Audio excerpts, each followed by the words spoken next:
everyone, thanks for being here with me. I just would like to talk about twin flames. So, what I'm being guided to discuss is the fact that on this journey, things can become a little sort of confused, and I know most of you will know that anyway because you feel possibly confused much of the time. But what the message is that I've been given is the fact that in order to be able to unravel sort of these knots and these twists in the journey, in the connection, then we must go inward to ourselves. And for many people on the journey, it can be hard to do that because the last thing you want to do is to sort of release your twin, to disconnect, to focus on anything other than them, to be honest, because they are the main source of energy and vitality within you. And many of you may realize that that can sort of seem at times quite unhealthy. It can seem and feel quite obsessive. Um, it's almost as if there's this out of from another world, an outer worldy sort of sense of control that is coming over and hijacking your own system with thoughts of them, feelings for them, memories, whatever it may be. It's a heightened awareness because you are tuning in with one another. And that's all good in that, the tuning in and experiencing those things and coming, getting your head around whatever's happening for them in their personal life.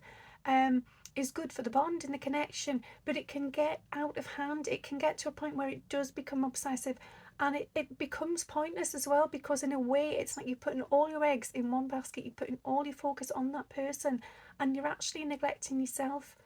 And any of you that are aware of the twin flame journey and what it sort of involves, it is, as I've said once before, it's almost like these dolphins jumping out the water different times but following each other on a parallel journey, experiencing slightly different things, but with so many, commonalities that it becomes one thing at the end of it. And so, whatever you are doing, it is going on for them as well in their own world, perhaps in a slightly different way. But the focus needs to come back to self. So, getting back in touch with who you are. It doesn't mean that we're going to wipe the slate clean and we're going to get rid of this person out of your mind or your life, because as you know, that's not possible anyway. That is not an option. But what it means is you're taking that time to appreciate and value yourself again, putting yourself at the top of that list instead of putting them on this pedestal and just allowing yourself to sort of drop down like you don't matter, because you do matter. If you don't focus on what you need and where you're going on your path in your journey, then how do you expect to be able to keep doing this dance with them and get to the same place? You have to work on self. So, getting in touch with your own vibration, knowing who you are deep beneath all those layers, getting rid of the mask, and at times getting rid of that twin flame mask as well. And I know many of you be like, oh, I don't want to do that because this person is just magic, that they're my heart and soul and they mean everything to me. And that is beautiful and that is truth. But also, you as a soul, your side of that soul is in there, and it is hidden. It is currently hiding away behind the veil that is this twin connection. You need to come back into your own self, your own being, and come back into alignment with that. Find out if you are operating at the right vibration for how you feel and who you truly are. um and again, I feel that because it can feel a bit intoxicating, it can feel like it's almost like it's a very warped dream. It's drug like, it's ecstasy in a way. Well, that really is quite far from the reality and the truth of who you are. And I'm talking here, yes, in the physical, the physical reality versus that drug like experience of bliss and the ecstasy of this person. And yeah, a lot of those things are relating to the higher realms, the truth of soul and of source and unity. But we came here into this body, into the physical life, to ascend, to grow, and to transcend into greater things. So we haven't come here to just be in that energy straight away. We've come to learn to grow from our physical, from our heaviness, from our 3D, up the ladder and keep taking each step up. So as I was saying, speaking your truth, getting in alignment, being authentic. So are you truly being authentic with yourself? And by that, you might straight away be quick to say, yes, of course I am. But are you taking the time to hear and feel and know what is true in here, what works for you? Or are you putting a show on there? Are you overly trying? And especially with a twin, are you trying too hard? Are you putting too many eggs in that basket? Too much emphasis on that person and that connection? Don't forget yourself. Um, it's really difficult to explain this because it's difficult. Obviously, nobody wants to sort of release the tension on that connection. Nobody wants to give up the control there. Nobody wants to release the reins and say, yeah, I'll surrender to it and I'll trust in divine timing, and what's meant for me won't pass me by. That is tough. I'm not going to pretend it's an easy thing to do, because it isn't. It takes time and it takes trust with yourself. But if you don't know yourself, if you are not connected with the deeper sides of yourself, then how can you ever fully trust in the greater reality that is Source and the universe? You need to prioritize time for you. You need to get in touch with who you are, where you are on this journey, what it is you may need to learn from, grow from, heal from, and then be able to move forward together, and trust that they will be doing the same. And for those of you that feel that, the masculine, and I always do default naturally to masculine, and that's not necessarily the way it is. It can be the feminine as well. Whoever your person is, masculine or feminine, and as I always say, this is not in sort of relation to sex. You could be a male and be the feminine, and vice versa. It doesn't matter there. But whoever that person is, you might think that they're not on this journey, they're not doing any of the work, but they are, just in different ways. So never feel that, you're looking at them thinking, well, they're not doing that, so I'm not going to do it either. Do the work, put yourself in, and this will accelerate, this will speed things up, it will move you closer together. If you stay where you are, just obsessing, just ruminating, just playing it over and over, almost fantasizing, enjoying this wonderful, blissful, beautiful connection and experience, that will not stay that way, because that is not what it's about. If we were meant to receive that level of connection and bond, then it would be given. We would just find it. It would have been here when we first incarnated. There wouldn't have been all this struggle, this uphill battle. We are meant to be here to learn and grow together. And by together, yes, this is alongside one another. Somebody's taken a step, and it's taken in turns. It's almost a bit like hopscotch, just stepping in, taking a jump, taking a leap of faith, and then somebody else thinks, right, well, I'll do that, and having faith and trusting that will happen. And I feel as well, it's important for me to say that, for this connection, getting in touch with higher levels of consciousness, and that's within yourself. So getting in touch with your soul, your higher self, and beyond. So whether that's loved ones in spirit, or your team, your guides, your angels, whoever it may be that you feel is with you, accessing those altered states of reality and consciousness. So you're not just always in this 3D heavy body. And please don't just sort of override what I said earlier and just move into higher realms and leave all this baggage, because the baggage does need to be unpacked. It does need to be dealt with. And if you unpack some of that stuff now, then at some point when you do come into union, and you get to that point where you're perhaps getting back to, if you're in separation and you're getting back to a place where you're connecting and you're talking, that person will help you unpack the rest of that baggage. It will be done together, but you have to have had your head round and gain some control over it yourself. You cannot expect them to be able to come in and just wave a magic wand and everything to all be wonderful. As much as this may feel like a magical journey and something like beautifully, from another world, there's a lot of hard work in there. It does take patience, it does take courage, determination, and you've got to process some of the information, you've got to process your own stuff. But yeah, so accessing those higher states of consciousness, that allows you to see things from a greater perspective. It allows the ego to move aside, pushing all that rubbish out. Anything that's saying no, why it won't work, or why you're not good enough, all the self-doubt, all the fear, all of that, in those moments, gone. And then you can focus on what matters. You might even be able to connect with your soul and hear what it is you came here to learn, which lesson it was you are learning individually, and what lesson you may be learning alongside the support of your twin. And I feel as well that as much as in the physical body, you feel like you want everything here and now, especially with this connection, it's painful to think that you cannot have that you cannot access that. um it really is, it's heart-wrenching, it hurts like hell, it's horrible, but you will get to a point where that will happen when the time is right. So the best you can do right now, especially if you're in separation, is connect on the 5D. And I've said this so many times before, and for those of you that are not aware of it, this is a place where we come out of this 3D body, we come out of this sort of mentality of who we are within here in this physical form, and we connect with our soul, we connect with our higher self, and we can connect with others in spirit.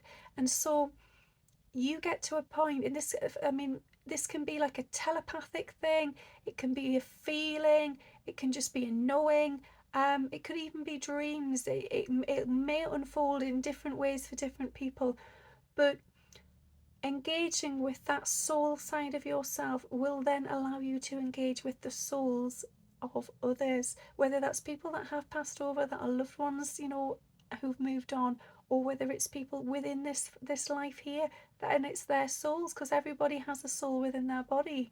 um but building that bond, strengthening that connection is so important. And again, that moves things forward. It gets rid of a lot of the junk very quickly. You could spend years avoiding each other in the physical, or just exchanging small little comments, or perhaps even fighting like crazy, who knows? Or maybe you don't know each other in the physical. So in the 5D, from a soul level, from a higher perspective, more awareness, a better level of consciousness where you've got access to all information and all feelings, everything sensory outside of this heaviness of the physical, then things work better, they work faster, it is more powerful, it accelerates you forward very, very fast. um, so I can't sort of express that enough, how vital that is to put that effort in, to learn how to do it.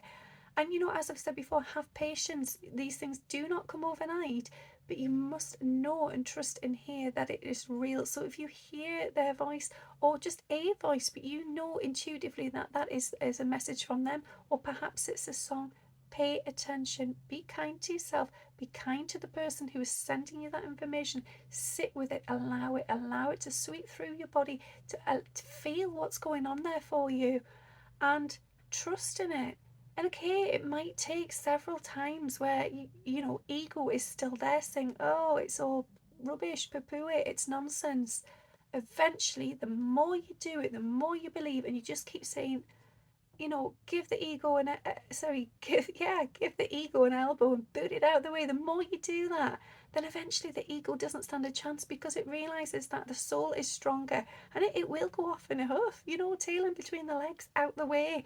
But that's what you want, that's what you need. You need the ego out the way so that you can feel and connect deeply with your own soul, and in which case will lead you to their soul. um so yeah, putting your own spiritual journey first, putting your own life first, what it is you need, without the fantasy, without the beautiful unfolding masquerade, the theatre production that you are creating probably daily in your mind. Without that, let's just put that aside and leave it here in this beautiful glass case, because it is to be treasured, it is beautiful. But let's just put that there for one moment and focus on what it would be for your ideal sort of scenario. How would it unfold, where it would work for you? What is it you truly, truly desire from this connection? And as much as the energy can feel quite sexual, it can feel really quite intense, and it's magnetic for a reason, there's more to it than that. And that is this. So going into that place of deepness, of bonding, of emotion and connection, feeling without all the lustful experiences, without all the passion charged energy that sort of masks all of the deep wounds and the hurt almost. um just feeling what it is you are searching for, and also what is it that they bring out in you. So if you are in contact and you get in touch from time to time, if you might even be in the relationship at the moment, you could be in and out of separation, whatever it is that's going on for you, or this could be a dream person. What is it that they bring forwards or through you? So when you're having those moments of connection, instead of just almost getting high on the drugs of it, the euphoria, and going off to cloud nine in a blissful, wondrous state, feel it. Stop for a moment and take a breath and feel it. What is happening for you there? Why are you reacting that way? What is it they're doing for you? Is it a memory? Is it a deep soul connection from a past life, or something that's happened on a soul level? Is it simply that it's a catalyst and it's not a true connection, and it is just about passion and lust and sexual energy? Is it the ego craving that energy, or is the soul craving something more, something deeper from within here? And I feel like, for many twins, it can start off quite raw and passionate, and it can be that the ego is still playing a huge part in this journey together. And for many twins, one twin can be very much in ego, whilst the other has transcended out and is connected deeply with their soul. And that can be a really troublesome time. It can be really frustrating, particularly for the one who has already started to ascend, because they get to a point where there's that feeling and that knowing that actually it doesn't matter about all this superficial surface level ego stuff, because that's not what this is about. And that's not to say that they don't find the person attractive, or that they don't want any of that, because obviously sexual energy is part of who you are anyway, regardless of whether you're associated with the ego or the soul. It's part of your divine essence. But is there more going on there? Is there something deeper? Is there a greater bond? Or is it just surface level? Is it just this sort of passion energy? Um, and I feel like, for many of you twins, it is perhaps the deepest level of intimacy you have experienced. And that can be really, really emotional. It can feel like really tough, breathtaking. It can make you take a million steps back and just say, whoa, what is this? I'm scared here. I don't know if I want to step further forward. So for a lot of twins, that is the moment that they retract. It's the moment they go into hiding. They are the runner, they escape. And that is nothing to do with you, whoever you are, feminine or masculine, that is emitting that beautiful intimacy and connection. It's not an insult, it's not a rejection, it's not an abandonment of you. It is simply that for them, for that person, you have triggered something deep within them that nobody else has managed to do, and that can give them a little shake up. It can feel like an alarm bell ringing, and they want to be able to just calm down and take another look. And again, that kind of draws us back to what I was saying before about just taking that time to go inwards and to know what it is you truly need and you truly desire. Because anybody can have a sort of physical 3D sexual relationship if that is what they desire, if they're open to that. Anybody can do that. It can be with somebody you don't even know, if that's what you want to do. But allowing somebody to come into this space, as silly as that may seem, because a body is our beautiful divine vessel, and it should be treasured and it should be honoured and respected accordingly. But for many people, sex is just this free flowing thing that it's fun, it's life, it's love, it's a charge, it's a passion, and very much it can be ego as well. It's just a way of release, and almost as well sometimes masking what's truly going on within here. But for those of you who are in the twin bond and who feel it, know it, and trust it, and you keep coming back time and time and time again, no matter what goes on, you're magnetized back together. You cannot break that bond. That's, to me, is because there's something more in there. But you will know that. You will know and trust whether you felt something deeper, whether it is purely about the passion and the sexual attraction, the physical bond, or is there something more going on a soul level? So take those moments, those opportunities, whether you're connecting in the physical or in dreams or in higher realms. feel into it. Know what it is you are feeling. Get in touch with your own needs and desires. What's going on for you there? Yeah, just get your head around it, because if you can't get your head around what's going on for you, how then are you ever going to be able to come into a place with them where you can explain it and talk about it? And you might be saying, well, that's never going to happen because they'll never come forward and they'll never say this. You don't know that. You need to work on your stuff and trust that they're doing it their way for themselves. And eventually, as I say, one has a turn and then somebody else, and you'll keep doing that until eventually you do. And I'm seeing the heart behind me there. It's that meeting in the middle. It's that united bond from the heart and the soul, and you will come back together. So be clear on what it is you want. Be clear on what it is that's happening for you right now, and just trust in your soul and in this here, this knowing, this absolute knowing. And some of you might feel it in your gut. You might feel that it's just literally a gut feeling, but it's also in the heart and it's also in the soul. Yeah, believe in it. Be proud that you have made it this far, and that no matter what happens, no matter how many obstacles, and no matter how many things feel like they're coming down, shooting you down time and time again, you always come back. And why is that? Because you're meant to, because it's predestined. It was agreed upon before you incarnated here. You have lessons to learn together, and that means growth. That doesn't mean focusing on all this lovely, happy, fantasy energy. And as much as that is wonderful, get to the core of what is going on within self and move on from it, transcend it, connect with your soul, get into that space of duality where you've got control of your ego. You're whipping it into shape and you're saying, actually, no, you are no longer living and leading my life. I'm in control here. I will say when you can come out and get involved in my worldly situations, because I am soul and I know that I have the power to do that. I know I'm in charge here. And then eventually you'll find balance and things will just unfold beautifully. Okay, I hope that made some sense, and thanks for listening. Have a great day. Bye.